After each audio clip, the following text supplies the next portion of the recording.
سر یہ بتائیں، بہت سے لوگوں کا یہ ماننا ہے، بہت سے لوگ آپ کے فالوورز ہیں، بہت سے لوگوں کا یہ ماننا ہے کہ صدیق جان ایک صحافی نہیں ہے، ایک پارٹی ترجمان ہے. کیوں؟ میں یہ اکثر یہ کہتا ہوں کہ آپ نے جب جرنلزم کرنی ہے نا، اس میں تو کرائٹیریا یہ ہے کہ آپ نے فیکٹس کو کوٹ کرنا ہے. یعنی میں اگر سپریم کورٹ گیا ہوں نا، میں رپورٹنگ کر رہا ہوں تو میں نے بتانا ہے کہ جج نے یہ کہا، وکیل نے یہ کہا، یہ ہے فیکٹ، یہ ہے رپورٹنگ. تو بطور صحافی اب یہ بات مانتے ہیں کہ صحافی صرف فیکٹس رپورٹ کرتا ہے. اگلی بات بھی سن لینا. لیکن جب آپ نے انالیسس کرنا ہے تو آپ نے کسی چیز کو ٹھیک کہنا ہے، کسی چیز کو غلط کہنا ہے نا. صحافی کے پاس یہ حق ہوتا ہے کسی کو ٹھیک ہے غلط کہنے 100%. یار صحافی جج تو نہیں ہوتا. نہیں جج بھائی، سپریم کورٹ میں ایک چیز ہو رہی ہے 26 آئینی ترمیم ہے، اس کے اوپر میرے ایک موقف ہو سکتا ہے نا کہ یار یہ عدلیہ کی آزادی کے حق میں یہ اختلاف ہے. Very fine, very fine. ٹھیک ہے، تو وہ میری رائے ہے، اس کے اوپر آپ مجھے ترجمان کہتے ہیں، آپ کہتے رہے. مجھے ایک بات بتائیں، بالکل بہت اچھا اوپینین، بہت سی بات کی آپ نے. ایک پاناما بھی آیا تھا نا جی.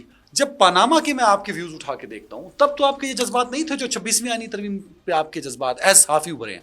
تو پاناما کی دفعہ آپ کی ایسی صحافت کہاں گئی تھی؟ سر دیکھیں، پاناما ایک تو جب پاناما آیا تھا اس وقت ایک تو ہمارا بالکل آغاز تھا، اور اس وقت بھی ہم کچھ چیزیں تو وہ مطلب اس وقت ہم ٹوٹل اس وقت تو میری کوئی ایسا تعارف بھی نہیں تھا یا اتنی حیثیت اور اوقات بھی نہیں تھی کہ میں کوئی انالیسس کرتا ہوں لوگ میرا انالیسس سنتے. ایک تو میرا بالکل جرنلزم کا مین اسٹریم میڈیا میں آغاز تھا اور میں سیکھ رہا تھا اور میں رپورٹ کر رہا تھا جسٹ. اور اس وقت بھی انالیسس تو اس وقت بھی میرا تھا نا. یعنی جب میں نے رپورٹ کر لیا کہ کورٹ میں کیا ہوا اس کے بعد بھی میرا ایک انالیسس. آپ یہ کہتے ہیں کہ جو لوگ یہ مانتے ہیں کہ آپ پارٹی ہیں وہ غلط مانتے ہیں. میں ہر ایک کی رائے کا احترام کرتا ہوں. لوگوں کو رائے آپ کے بارے میں قائم کرنے کا حق ہے، وہ جو بھی رائے رکھتے ہیں اس کا احترام ہے. لیکن میں یہ سمجھتا ہوں کہ میں انالیسس میں جس چیز کو ٹھیک سمجھتا ہوں ٹھیک کہتا ہوں، جس کو غلط سمجھتا ہوں غلط آپ کی کہتا ہوں. صحافت کو جب میں دیکھتا ہوں، میں بطور عدنان حیدر ایک انسان، تو میں یہ دیکھتا ہوں کہ آپ کی صحافت میں پی ٹی آئی تو سچا چیپٹر ہے، نون لیگ ایک جھوٹا چیپٹر نظر آتا ہے. تو یہ کیوں فیل ہوتا ہے؟ یار بات یہ ہے کہ ہم نے جب آئے پاناما آ گیا، سن لینا آج کل میں اسی سے شروع کر رہا ہوں. پاناما آیا، اس کو ہم نے رپورٹ کیا. میں اکثر یہ بات کہتا ہوں کہ جب یہ کہا جاتا ہے نا کہ یہ کچھ ہمارے دوستوں کے بارے میں رائے ہے کہ ان کو کیونکہ اسٹیبلشمنٹ نے یہ بتایا تھا کہ نواز شریف چور ہے تو اس لیے انہوں نے یہ یقین کر لیا کہ نواز شریف چور ہے. لیکن میں یہ کہتا ہوں کہ میں ان لوگوں میں سے نہیں ہوں، میں وہ ہوں. پاناما میں نواز شریف کے ساتھ ٹھیک ٹرائل ہوا تھا. میں کہتا ہوں 1000% ٹھیک ہوا تھا، 1000% ٹھیک ہوا تھا. بھائی اس نے رسیدیں نہیں دی، آج تک نہیں دی. میں نے اس کا پاناما کیس بھی پورا اٹینڈ کیا، میں نے اس کا ٹرائل بھی کور کیا، آج تک اس نے رسیدیں نہیں دی کہ پیسہ کمایا کیسے، باہر بھجوایا کیسے. آپ نے پٹیشن پڑھی ہے؟ سر پٹیشن کا ججمنٹ کے ساتھ ایک تعلق ہوتا ہے نا. سر بات پٹیشن کا ججمنٹ کے ساتھ تعلق ہوتا ہے نا. یار 184(3) کا جو کیس ہوتا ہے نا، اس میں بہت سی چیزیں پھر عدالت اپنے طور پہ اس ڈومین کو ان چیزوں سے آگے بھی جا سکتی ہے جو پٹیشن میں نہ بھی ہوں. عدالت جا سکتی ہے ان میں 184(3) میں، اور عدالت گئی. میں بالکل اس کو ٹھیک سمجھتا ہوں. اس میں جو ریمارکس ججز کی جانب سے دیے گئے تھے، سیزیلین مافیا بلا بلا، کیا وہ ٹھیک تھے؟ بالکل ٹھیک تھے. کیا جج کو ایسے ریمارکس دینے سے میں سمجھتا ہوں کہ پاکستان جیسا ملک جو ہے، یہاں پہ عدلیہ کا اتنا ہی ایکٹیو ہونا اور ججز کو اپنی آنکھیں اور کان کھلے رکھنے چاہیے. اور بالکل آصف صدیق کھوسہ صاحب نے اور عظمت شیخ صاحب کے ریمارکس بالکل درست ہے. نہیں، اس کے کچھ ریمارکس کا کوئی بیک گراؤنڈ بھی تو ہونا چاہیے. ریمارکس کا بیک گراؤنڈ وہ سارا کچھ نواز شریف کو پاناما میں تو سزا نہیں ہوئی نا. سزا تو پھر یا تو پاناما میں ہوتی. سر سزا ہوئی اقامہ پہ. سر بات یہ ایک لیٹس بی فیئر نا یار، اس کے اوپر آپ جائیں گے نا تو یہ بڑی ایک نا ٹیکنیکل بحث ہو جائے گی. میں ٹیکنیکل بحث میں ٹھیک ہے، رہا. میں سمپل بات کرتا ہوں. میں آتا ہوں، میں سادی بات کرتا ہوں. میں سادی بات یہ کرتا ہوں کہ سمپل 1 منٹ میں آپ کو بتا دیتا ہوں. کیس یہ آیا کہ پراپرٹی سامنے آ گئی حسن نواز حسین نواز کی، وہ نواز شریف کے بیٹے تھے. عدالت نے پوچھا کہ آپ کے بیٹوں کے یہ اثاث و جائیدادیں کہاں سے ہیں، کیونکہ آپ پبلک آفس ہولڈر تھے. جب ان کے بچے نہیں بتا سکے کہ یہ کہاں سے انہوں نے بنائی ہیں تو پھر یہ انڈرسٹوڈ تھا کہ جو پبلک آفس ہولڈر ہے اس کے اوپر. میں اس پہ اعتراض نہیں کر رہا. کیس پاناما کا تھا، سزا جو ہوئی میں اس پہ بھی اعتراض نہیں کر رہا کہ اٹ شوڈ بی ڈکلیئرڈ کہ نہیں تھا، فائن. پر پاناما میں تو کچھ نہ نکلا نا. اس کا مطلب ہے پاناما جو فریم کیا گیا تھا وہ ایک خام خواہ نواز شریف کو صرف فکس کرنے کے لیے. اس کا میں آپ کو سمپل بتا دیتا ہوں.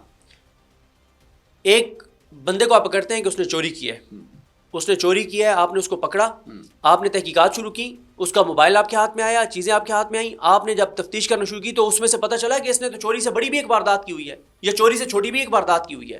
تو وہ جو چوری کی انویسٹیگیشن کے دوران اس کے اوپر واردات آپ کے سامنے آ گئی ہے، آپ اس کے اوپر بھی تو کیس چلائیں گے نا، اس کی بھی تو سزا دیں گے. تو میاں نواز شریف کا پاناما کے اوپر معاملہ شروع ہوا اور یہ پاناما سے جڑا ہوا تھا یہ اقامہ. یار لوگ آج تک اس کو گڑ مڑ کرتے ہیں.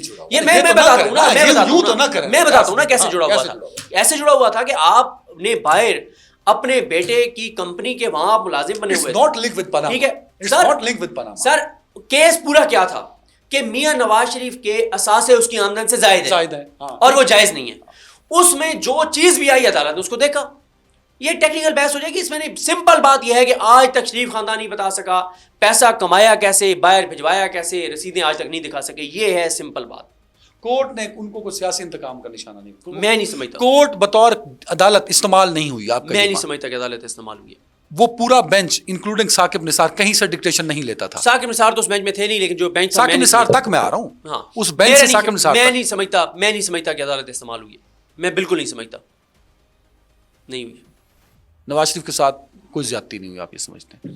نواز شریف کے ساتھ زیادتی اور ناانصافی کیوں نہیں تھی؟ اس سے بڑی تو فیور پاکستان کی تاریخ میں کسی کو نہیں دی گئی. وہ کیسے؟ جس طرح سے وہ اس کو واپس لایا گیا اور جس طرح سے اس کے کیسز ختم کروایا گیا اور جیسے اس کے سارا کچھ معاف کروایا گیا اور جیسے اس کو بایو میٹرک اس کا کروایا گیا ایئرپورٹ کے اوپر, اور جو منی لانڈرنگ صرف ایک بایو میٹرک ہے ایک ایلیگیشن, وہ نواز شریف کو غلطی ہوگی, وہ تھے ایئرپورٹ تک بجائے دفتر آ جاتا. صرف یہ نہیں ہے, اس کے علاوہ تو کوئی ایلیگیشن نہیں ہے نا اس کے اوپر. صرف یہ نہیں ہے. سادہ سی بات ہے کہ جب ان کا ٹرائل چلا تھا احتساب عدالت میں, وہ رسیدیں نہیں دے سکے تھے. باہر بھی بھجوایا نا اسی حکومت نے. پھر کرداروں کو پکڑتے ہیں آپ, ان کرداروں پہ تنقید کرتے ہیں جنہوں نے بایو میٹرک کرائی. ان کرداروں کو کیوں چھوڑ دیتے جنہوں نے نواز شریف کو جانے دیا تھا؟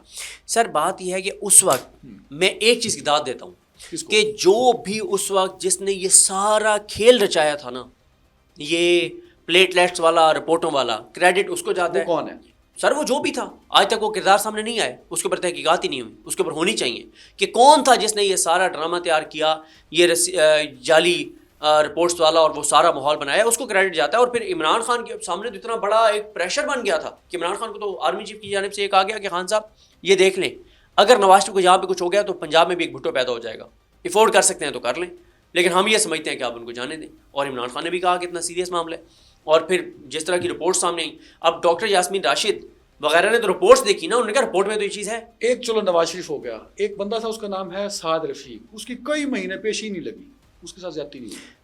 سر اگر آپ اس چیز پہ جائیں گے نا تو اس میں کوئی شک نہیں ہے کہ بہت سے لوگوں کے ساتھ زیادتیاں بھی ہوئی ہیں عدالتوں سے, ٹھیک ہے, جس میں اس پر آپ کا قلم خاموش کیوں ہے صدیق صاحب؟ کس چیز کی؟ آپ کہتے ہیں کہ عمران خان کے ساتھ زیادتی ہوئی اور ہو رہی ہے. بالکل, آپ کی صحافت تو یہ کہتی ہے نا سر. تو آپ کی صحافت اس پین میں نواز شریف کے کیس پہ ابھی بھی آپ مجھے سیٹسفائی نہیں کر سکے اپنے جواب سے کہ پاناما اور اقامہ والے معاملے کو. دس از اے بگ کنفیوژن جو ابھی تک کلیئر نہیں ہو پائی. پھر آپ اس معاملے پہ بھی کبھی بات نہیں کی بھائی پاناما میں 400 لوگ تھے, اکیلا نواز شریف ہی کیوں, باقیوں کو بھی رگڑو اس میں. جہانگیر ترین کو کیوں نہیں الٹا لٹکایا گیا, علیم خان کو کیوں نہیں لٹکایا گیا. اس پہ یہ پہ رک جائے نا. عمران خان نے تو ان کو پاناما کے 399 کرداروں کو بچا لیا تھا. ہم ایک لمحے کے لیے فرض کر رہے ہیں نا کہ عمران خان نے انتقام کا نشانہ بنایا, اور عمران خان کے وقت کی اسٹیبلشمنٹ نے, جنرل باجوہ نے, جنرل فیض نے ٹارگٹ کیا نواز شریف کو, انتقام کا نشانہ بنایا, عدالت سے اس کو کنویکٹ کروا دیا, 399 کو چھوڑ دیا. عمران خان فرض کیوں ریالٹی نہیں ہے, میں نہیں مانتا اس کو.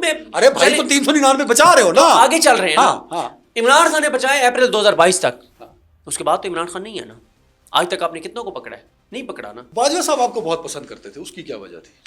یار یہ نہیں ہے کہ وہ پسند کرتے تھے, بات بڑی سادہ سی ہے کہ میں اس وقت کورٹ رپورٹنگ یوٹیوب پہ ایسے کر رہا تھا جیسے ہمارے سینئرز نہیں کر رہے تھے یوٹیوب کے اوپر, جیسے میں کر رہا تھا.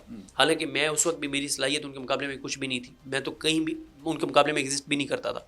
اگر اس وقت یوٹیوب کر رہے ہوتے ہمارے جو سینئرز تھے اس طرح سے جس طرح سے میں کر رہا تھا, تو میری جگہ بھی نہ ہوتی, مجھے کوئی جانتا بھی نہ ہوتا. لیکن کیونکہ میں نے اس وقت یوٹیوب شروع کر لیا جب کوئی یوٹیوب پہ تھا نہیں, میں سمپل کیا کرتا تھا, میں بتاتا تھا کورٹ روم کے اندر کیا ہوا, نریٹ کرتا تھا, یہ بتاتا تھا کہ ججز آ کے بیٹھے, رائٹ پہ یہ جج بیٹھا ہے, لیفٹ پہ یہ جج بیٹھا ہے, روشنم پہ فلانا کھڑا ہے, اور آدھا منٹ اور میں جب وہ پوری پروسیڈنگ بتاتا تھا تو وہ پروسیڈنگ سب اس وقت سننا چاہتے تھے نا کہ کمرہ عدالت کے اندر کیا ہوا ہے, فلاں قاضی فائزہ کے ریفرنس میں کیا ہوا ہے, فلانے میں کیا ہوا ہے. تو اس وجہ سے وہ بھی شاید سن لیتے تھے. ایک وقت کا طاقتور ترین شخص آپ کی تعریف کرے, اس سے فائدہ ہوتا ہے نا, تو آپ کو فائدہ ہوا یا نقصان ہوا؟ بات نا آپ کو بڑی سچ کرنی چاہیے سر, جھوٹ نہیں بولنا چاہیے. میں آج جھوٹ بولوں اور باتیں, سر جب آرمی چیف آپ کے بارے میں کہے کہ میں اس کو سنتا ہوں نا, اور اس آرمی چیف کے سامنے 30 40 50 اینکرز بیٹھے ہوں, میں بھی بیٹھا تھا اس میں. اچھا آپ بھی تھے, یہ مجھے آج پتہ چل رہا ہے. نہیں تو پتہ, ٹھیک ہے, اچھا نہیں مجھے باقی نہیں پتا تھا.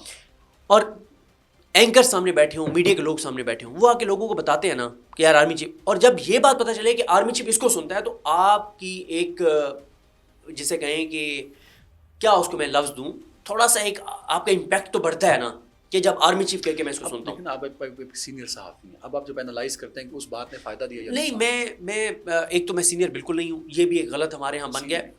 اب آپ چلو مجھ سے تو سینئر ہیں بھائی, نہیں آپ نے 10 سال تو لگا لیے. نہیں یار, یہ نا سینئر کا ایک کرائٹیریا ہونا چاہیے جس نے کوئی 30-35 سال لگائے. اچھا, میں سینئر جونیئر کو اچھا آگے چلتے ہیں. کرتا, میں سمپل یہ کہہ رہا ہوں کہ اس سے آپ کو فائدہ ہوتا ہے اور مجھے فائدہ ہوا, اس لیے کہ لوگوں نے جب یہ بات چلی کہ آرمی چیف اس کو سنتا ہے تو جس کو پتا چلا تو اس نے مجھے سیریسلی لینا شروع کیا نا کہ یار اگر اس کو آرمی چیف سنتا ہے سن لینا کہ اس کا کیا. میں ایک پریس کانفرنس میں سن رہا تھا, کیونکہ عمران خان کے زمانے میں مجھے تو خیر پی ٹی اے والے بالکل کہیں آس پاس نہیں آنے دیتے تھے, تو میں نے ٹی وی پہ سنا کہ ہاں عمران خان نے آپ کو کہا ہاں صدیق جان تم تو نواز شریف سے بھی زیادہ ذہین ہو. وہ بھی لیٹر نوٹ پہ تھا.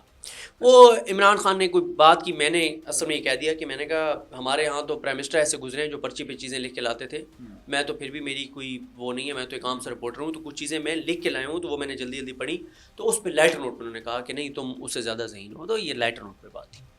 سر یہ بتائیں, بطور صحافی مشکلات کہاں آتی ہیں آئیں آپ کو صدیق جان کی ذات کو؟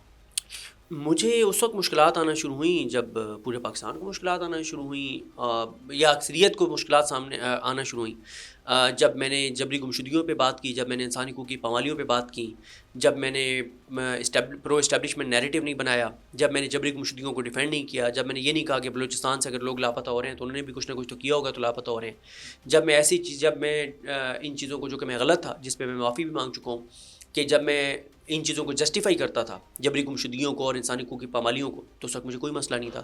لیکن جب میں نے جبری گمشدگیوں اور ان چیزوں پر سوال اٹھانا شروع کیا اور میں نے کہا کہ یہ غلط ہو رہا ہے, یہ زیادتیاں ہو رہی ہیں, تو مشکلات ہوئیں, اور پاکستان کی اکثریت لوگوں کے لیے ہوئی اور میرے لیے بھی ہوئی. سب سے مشکل لمحہ کیا گزرا پچھلے چند سالوں میں؟ 9 مئی کے بعد کے دن. کیوں؟ کیونکہ آپ تو کہتے ہیں کہ آپ فیکٹس رپورٹ کرتے ہیں.